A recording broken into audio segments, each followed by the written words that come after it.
శ్రీమాత్రే నమ. జయ గురు దత్తాత్రేయ నమ. ఈ వీడియోలో మనం మకర రాశి వారికి 2025వ సంవత్సరం మే నెల మాస ఫలితాలు పరిశీలిద్దాం. మరి మకర రాశి వారికి శని భగవానుడు తృతీయ స్థానంలో ప్రవేశించడంతో వీరి జీవితంలో ఒక కొత్త మార్పు అభివృద్ధి రావడం జరుగుతూ ఉంటుంది. అంటే గతంలో జరిగిపోయినటువంటి జీవన విధానానికి డిఫరెంట్గా మళ్ళా కొత్తగా ఏదైనా వారి యొక్క పని వృత్తి ఉద్యోగం ప్రారంభించి తిరిగి కోల్పోయినటువంటి వైభవాన్ని తిరిగి సంపాదించడానికి చాలా వరకు అనుకూలత ఏర్పడడం జరుగుతూ ఉంటుంది. ముఖ్యంగా శుక్రుడు, మరి శుక్రుడి రాశి వారికి యోగకారకుడు, పంచమ దశమాధిపతిగా తృతీయ స్థానంలో ఉచ్చ పొందుతూ మరి శని గ్రహంతో కలిసి ఇంచుమించుగా ఈ నెలంతా ప్రయాణించడం జరుగుతూ ఉంటుంది. దానివల్ల ఏంటంటే లగ్న దశమాధిపతుల కలయిక వల్ల ఏమవుతుందంటే ఉద్యోగ విషయంలో అభివృద్ధి ఏర్పడుతుంది. కొత్త ఉద్యోగ ప్రయత్నాలు ఫలిస్తాయి.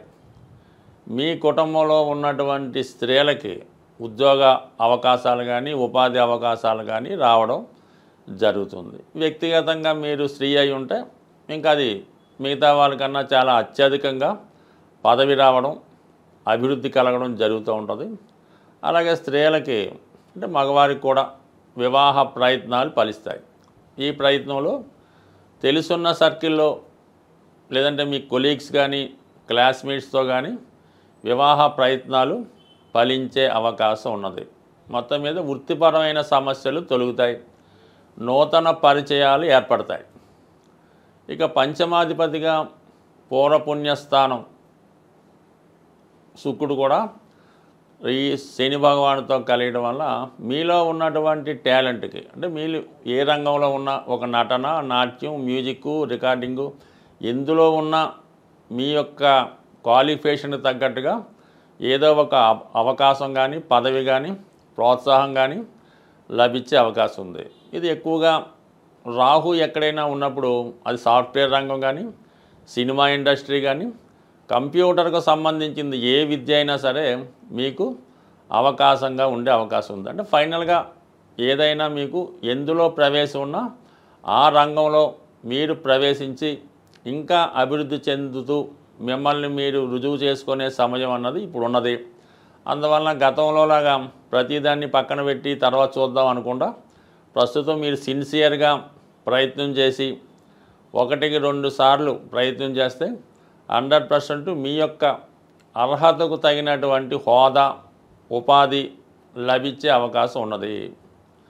దాని తర్వాత రాహు కాబట్టి సరే కొంత ఎక్కువ ఆశ ఉన్నప్పుడు కూడా అది నెరవేరే అవకాశం ఉంది. దాని తర్వాత ఇంచుమించుగా ఈ రాహు కూడా ఈ 18వ తారీఖున మరి వక్ర గమనంలోకి 2వ స్థానంలోకి రావడం జరుగుతుంది. అంటే కుటుంబ స్థానంలోకి రావడం జరుగుతుంది. కాబట్టి కంపల్సరీగా మీరు కుటుంబానికి దూరంగా వెళ్ళవలసి ఉంటుంది. అంటే అది ఉద్యోగరీత్యా ఏదైనా ఒక కమర్షియల్ సిటీకో ఒక బాగా పేరున్నటువంటి పట్టణానికో మైగ్రేట్ అయ్యి అక్కడ మీ విధి నిర్వహణ చేయవలసి ఉంటుంది. సో ఏదైనా కొన్ని పరిశ్రమలకి కొన్ని బాగా ఫేమస్ అయి ఉంటాయి. ఇప్పుడు సాఫ్ట్వేర్ కావాలంటే హైదరాబాదో బెంగళూరు వెళ్ళవలసి ఉంటుంది. సినిమాలో ప్రవేశించాలంటే హైదరాబాదో చెన్నైయో వెళ్ళవలసి ఉంటుంది. ఆ విధంగా మీ ప్లేస్ మారడం జరుగుతుంది. దానికి అనుబంధంగా ప్రస్తుతం 5వ స్థానంలో ఉన్నటువంటి గురువు కూడా ఈ 15వ తారీఖున అంటే రాహుతో పాటు సుమారుగా 3 రోజుల ముందుగానే గురువు కూడా మారుతున్నాడు. గురువు 6వ స్థానానికి రావడం జరుగుతుంది. 6లోకి వచ్చిన గురువు ఏం చేస్తాడు, 2, 6, 10 స్థానాలు యాక్టివేట్ చేస్తే ఉద్యోగం మీద ఎక్కువ ఫోకస్ చేయడం జరుగుతుంది. ఉద్యోగపరంగా ఉన్నటువంటి చిన్న చిన్న సమస్యల పరిష్కారానికి అవకాశం ఉంటుంది. ఈ విధంగా ఈ రాహువు ప్లస్ గురువు కలయితో మీరు మళ్ళీ మీ కొత్త ఉపాధి అవకాశాలు, కొత్త సంపాదన అంటే ఆదాయం కూడా చాలా ఎక్కువగా పెరుగుతుంది. ఏదైనా ఒక విషయాన్ని అనేక రెట్లు పెంచే గుణం గురువుకే ఉంటుంది, అలాగే రాహువుకు ఉంటుంది. ఇద్దరికీ కూడా పంచమ భాగ్య దృష్టిలు ఉంటాయి. కాబట్టి ఇద్దరు కూడా ఒక విధంగా శుభాన్ని కలగజేస్తూ ఉంటారు. అయితే గురువిచ్చే శుభాలు చాలా ఆస్పీష్గా ఉంటే రాహు ఇచ్చినవి కొద్దిగా కల్తీతో కూడుకున్నవి, కొద్దిగా అక్రమంగా ఉన్నవి ఉంటుంటాయి. బట్ ఏదైనా అది మనం ఉపయోగించే స్థాయిని బట్టి ఉంటుంది కాబట్టి ఇప్పుడు చెప్పొచ్చేదంటే ఇక్కడ రాహు హ్యాండ్ కూడా ఉంది కాబట్టి కొద్దిగా ప్రతిభ ఉన్న ఏదో ఒక డాక్యుమెంటో ఏదో రికార్డ్సో మొత్తం మీద అన్నీ కలిపి సృష్టించి మీకు అర్హత ఉన్నా లేకపోయినా దాంట్లో ప్రవేశించడానికి మరి రాహు కూడా సహకరిస్తాడు కాబట్టి కొత్త ఉపాధి అవకాశాలు లభిస్తాయి. దాని మీద ఎక్కువ దృష్టి పెట్టండి.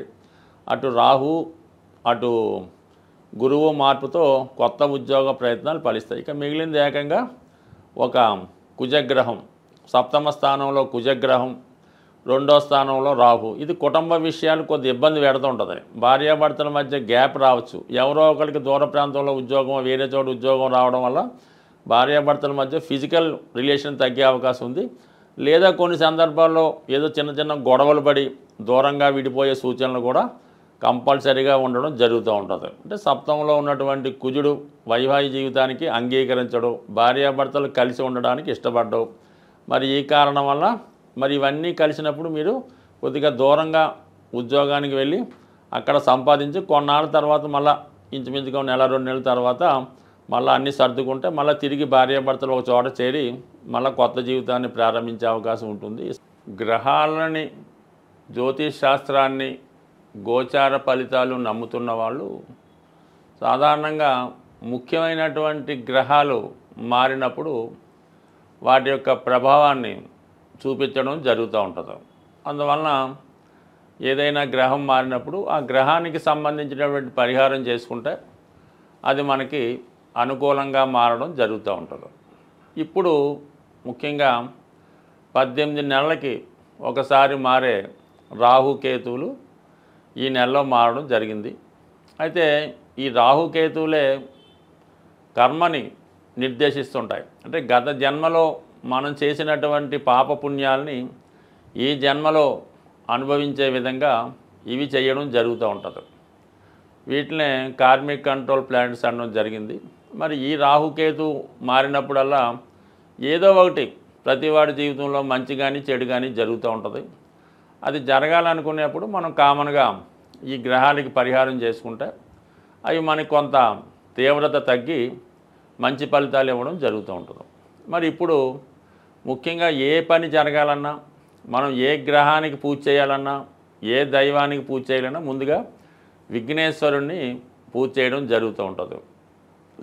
కేతువు యొక్క ఆది దైవం విఘ్నేశ్వరుడు అవటం వల్ల మరి ఈ నెలలో మీరు కంపల్సరిగా అది సంకష్ట చతుర్థి రోజు కానీ లేదంటే మరి కేతువు సింహరాశిలో ప్రవేశించాడు కాబట్టి ఆదివారం రోజు విఘ్నేశ్వరుడి యొక్క ఆలయంలో వినాయకుడిని విధి విధానంగా గరికతో అర్చించి మన ఎండు ద్రాక్షపళ్ళు అంటే ఎండు ఖర్జూరం కానీ కిస్మిస్ లాంటివి కానీ మరి స్వామికి నైవేద్యంగా పెట్టి అక్కడ ఉన్నటువంటి భక్తులకి పంచిపెట్టడం వల్ల కేతుగ్రహ అనుగ్రహం లభించే అవకాశం ఉంది.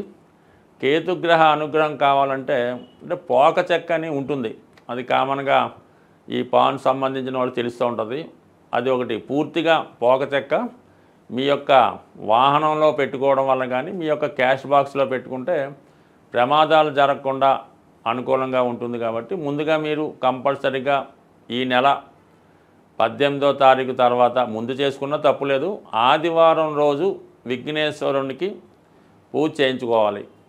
దాని తర్వాత రాహు మరి కుంభరాశిలో ప్రవేశిస్తున్నాడు. అందుకని రాహు యొక్క అనుగ్రహం కోసం కనకదుర్గ అమ్మవారు శనివారం రోజు కనకదుర్గ అమ్మవారి ఆలయంలో అమ్మవారి కుంకుమర్చన చేసి ఒక నిమ్మకాయల దండ సమర్పించి 18 సార్లు ప్రదక్షిణ చేసి వీలైతే పొలగం నైవేద్యంగా పెట్టి అమ్మవారి ప్రసాదంగా పంచిపెట్టినా పర్లేదు. వీలు లేని వారు కేవలం దర్శనం చేసుకొని 18 ప్రదక్షిణలు చేయడం వల్ల సరిపోతుంది. బట్ ఏదైనా కంపల్సరీగా ఈ శాస్త్రాన్ని నమ్ముతున్న వాళ్ళు మీరు తప్పకుండా ఈ వినాయకుడిని అమ్మవారిని పూజించుకోండి. వీలైతే ఏదైనా ఒక శక్తి క్షేత్రాన్ని, శక్తి పీఠాన్ని దర్శించడం వల్ల ఈ రాహుకేతువుల అనుగ్రహం లభించే అవకాశం ఉంది. బట్ ఏదైనా రాహు కేతు మనకు అనుకూలంగా ఉంటే ఆటోమేటిక్గా మిగతా గ్రహాలన్నీ అనుకూలించే అవకాశం ఉంది. అందువలన కంపల్సరీగా గ్రాసాన్ని చేసుకోండి.